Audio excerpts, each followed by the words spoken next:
Hello বন্ধুরা, তোমরা সবাই কেমন আছো? আশা করি ভালো আছো। আমি অনেক ভালো আছি। আবার চলে এসেছি রান্নার ভিডিও নিয়ে। তো আজকে আলু মটরের তরকারি করছি। তো ভিডিওটি স্কিপ না করে দেখতে থাকো। তো এখান থেকে কড়াই বসিয়ে দিয়েছি। কড়াইয়ের মধ্যে দিয়ে দিয়েছি টমেটো, তেজপাতা, পাঁচফোড়ন দিয়ে দিয়েছি। নুনটা দিয়ে দিয়েছি মশলা। তো মশলা যেগুলো দিয়েছি সেগুলো আমি বিক্রি করতে ভুলে গেছি, সরি। এবার দিয়ে দিয়েছি নুন। তারপরে আবার কষে নেবো একটু। অনেকক্ষণ কষে নেওয়ার পর দিয়ে দিচ্ছি আলুগুলো দিয়ে দিয়েছি। আলুগুলো সেদ্ধ করে রাখা। আলু দিয়ে কিছুক্ষণ আমি কষে নেবো। কষে নেওয়ার পর এবার দিয়ে দেবো ধোয়া মটরগুলো দিয়ে কিছুক্ষণ আমি নাড়াচাড়া করে নেব।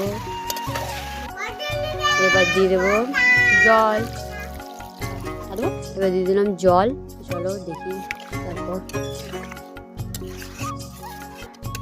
তো চারিপাশে একটু নেড়ে চেড়ে ভালো করে পরিষ্কার করে নিলাম।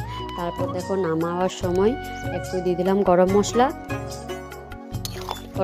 দিয়ে একটু ভেজে নিলাম। ব্যাস হয়ে গেছে আমার আলু মটরের। তো আমার এখন দুপুরে রান্না কমপ্লিট। তো চলো দেখাই আমি কী রান্না করেছি। চলো দেখাই তোমাদেরকে। এখানে আছে আলু মটরের দম, আর এখানে আছে বেগুন ভাজা, ডিম।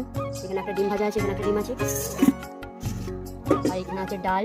চলো আমি মেয়েকে ভাত দিয়ে দিই, ভাত খাবে। চলো আমি মেয়েকে খাইনি। তারপরে দেখা হচ্ছে নেক্সট ভিডিওতে। Tata, bye bye.